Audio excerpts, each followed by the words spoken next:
الله الرحمن الرحيم. مساء الخير على حضراتكم متابعي برنامج حديث الشارع، اهلا وسهلا بكم. النهارده احنا مع الحاج صلاح ابو العدب، معاكم ابتسام الصعيدي. النهارده في اهم التقارير الموجوده معانا النهارده الحاج صلاح ابو العدب، العيله الوحيده اللي بتصنع حاجات البن ومستلزمات البن زي ما حضراتكم شايفين، وبيشتغل بايده. راجل عنده 76 سنة، ربنا يديله الصحة يا رب.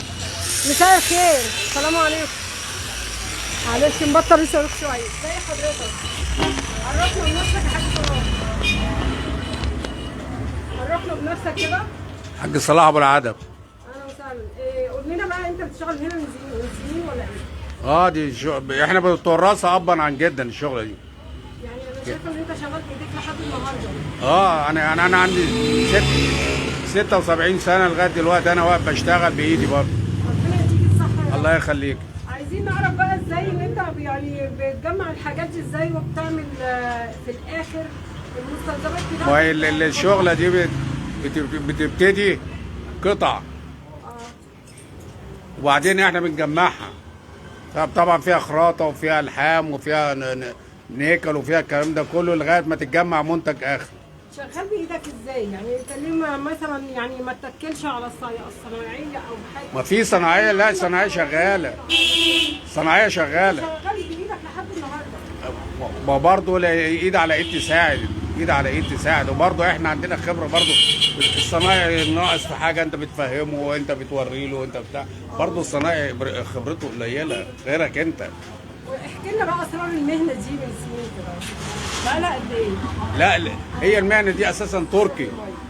دي اساسا تركي. فطبعا الاتراك لما كانوا هنا محتلين مصر، فطبعا المصريين كان في مصريين، فالمصريين تعلموها منين؟ تعلموها من الاتراك. فلما تعلموها المصريين من الاتراك احنا بقينا نعملها. اول ناس احنا عملناها. يعني اول ناس احنا عملناها لما خدنا الفكره من الاتراك. العيله الوحيده اللي هي مستمره واللي هي بتعمل اساسا شغل المطاحن. المطاحن والمحامص وكل بتوع البن اللي في مصر. وبنودي والبنانات بنودي السودان ونودي الاردن ونودي السعوديه ونودي الدول. يعني بنودي الدول دي كلها، لان المستورد غالي. يعني انا لما اجيب محمصه بنص مليون جنيه، ولا لما اجيب محمصه ب 70 80 الف جنيه. بيوفر جامد. اسعار كده برضه يعني بالنسبه لك. تعال بص كده على البنانات وعلى المطاحن. قول لنا كده، دي مثلا تعمل كام كده يا عم صلاح؟ كام ايه؟ دي لما حد بياخدها منك يعني دي مثلا بتعمل 35,000. تجيب المسيره المستورده تعمل 250,000. تعمل 250,000. انا راجل دلوقتي عايز اعمل محل، ابدا اعمل محل. ال 150,000 يجهزوا لي المحل كله. لما اروح اجيب قطعه واحده ب 150 ولا ب 200,000، امال بقيه القطع اجيبها بكام اعمل بكام؟ النهارده مثلا واحد عايز يعمل مشروع، يبدا مشروع شاب عايز يعمل معاه 100,000 جنيه ولا بتاع. كده يبتدي ازاي مثلا؟ يعني لو عمل محمصه كده او حاجات عن البن، يعني يفتح محل بن، يعني هيكلف له 150,000. انما لو راح جاب حاجات مستورده ولا مليون جنيه. يعني انت دلوقتي بتورد الحاجات دي اللي هم اصحاب المطاحن بتاعت البن. اللي بيفتح محل. والمطاحن كمان هم. والمطاحن عندنا كل حاجه عندنا.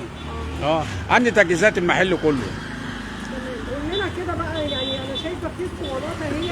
ما دي البدايه. في النهايه دي البدايه اللي بتبقى زي كده. انت بتصنعها بايدك؟ احنا بنصنعها زي ما حضرتك شايفه كده. دي البدايه بتاعتها. لغايه ما يبقى منتج نهائي زي ما انت شايفه كده. يعني المرش دي بتاعت حضرتك كده اللي شغال بيها وشغال. طب تعال نبص كده على الحاجات الموجوده هنا. دي بقى قول لنا، دي الحاجات اللي بتتحط بقى. دي اسمها بنانه، اللي هي بتتحط على الحيط، بيتعرض فيها البن المحمص او البن الاخضر او الحبهان او الحاجات دي اللي هي بتاعت المحل. دي بقى اسعارها بتبقى ايه مثلا؟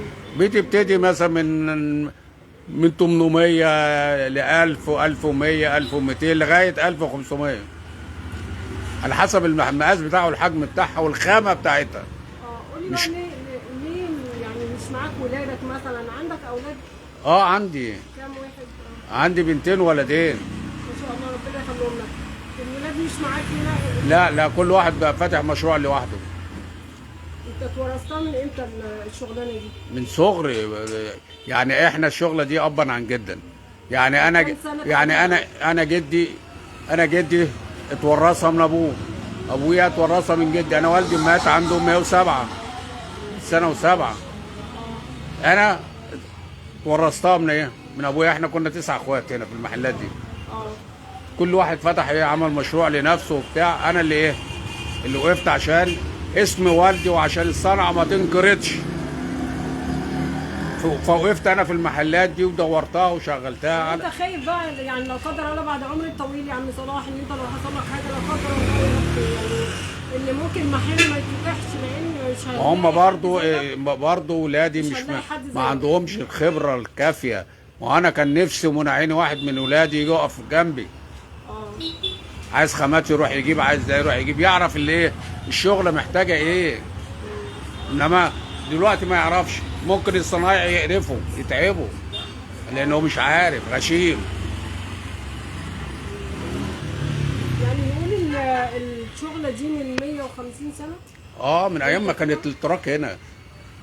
الاتراك كانت هنا في مصر سنه كام مثلا؟ اكتر من 150 سنه. ما بقول ان الشغل البني ده اصله تركي.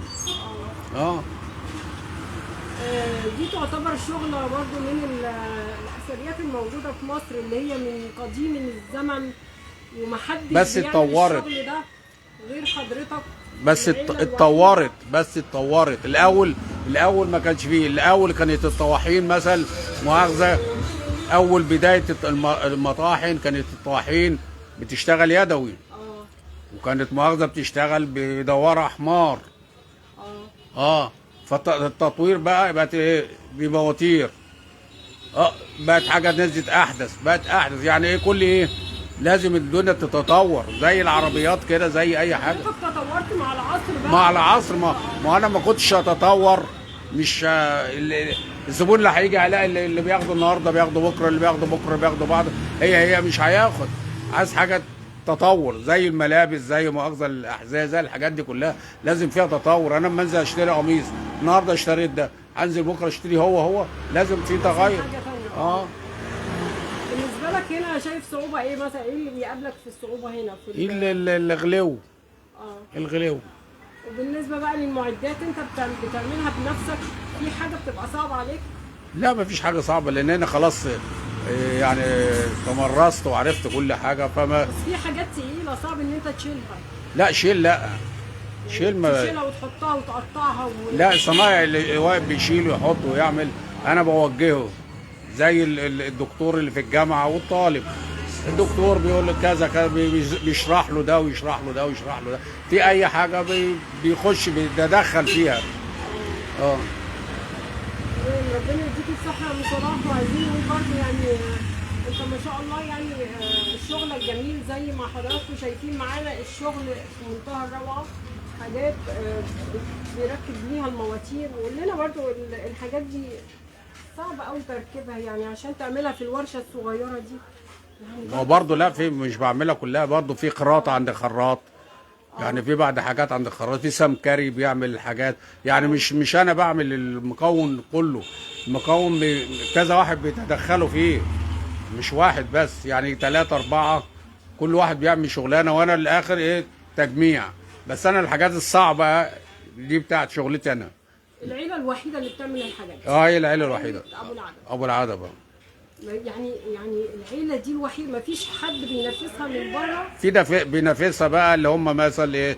كان صنايعي شغال عندك وطلع مش عارف عمل ورشه بتاع ده. بس مش بنفس القوه بتاعتكم هنا. لا لا لا، اصل النهارده الزبون بيجي على الثقه.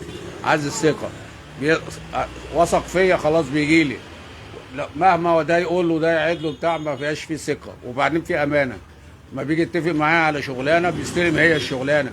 ما اتفقش معاه على شغلانه وادي له حاجه ثانيه اغير ابدل. لا لا لا، الشغل ده يعني كل الكلام. حد عايز تجهيزات بن بيجي لابو العدب. عيله ابو العدب. الحاج صلاح ابو العدب. ربنا يديك الصحه يا الله رب، يخليك. ودايما مستمر كده الله إن شاء يخليك. والتقدم باذن الله. الله يخليك. شكرا لحضرتك. الله يخليك. وإن شاء الله نتابع مع حضرتك. والبركه فيك بقى في ربنا. البركه فيك وفي ربنا بقى. ربنا يخليك ونعم بالله. شكرا لحضراتكم، وكان معكم ابتسام السيد.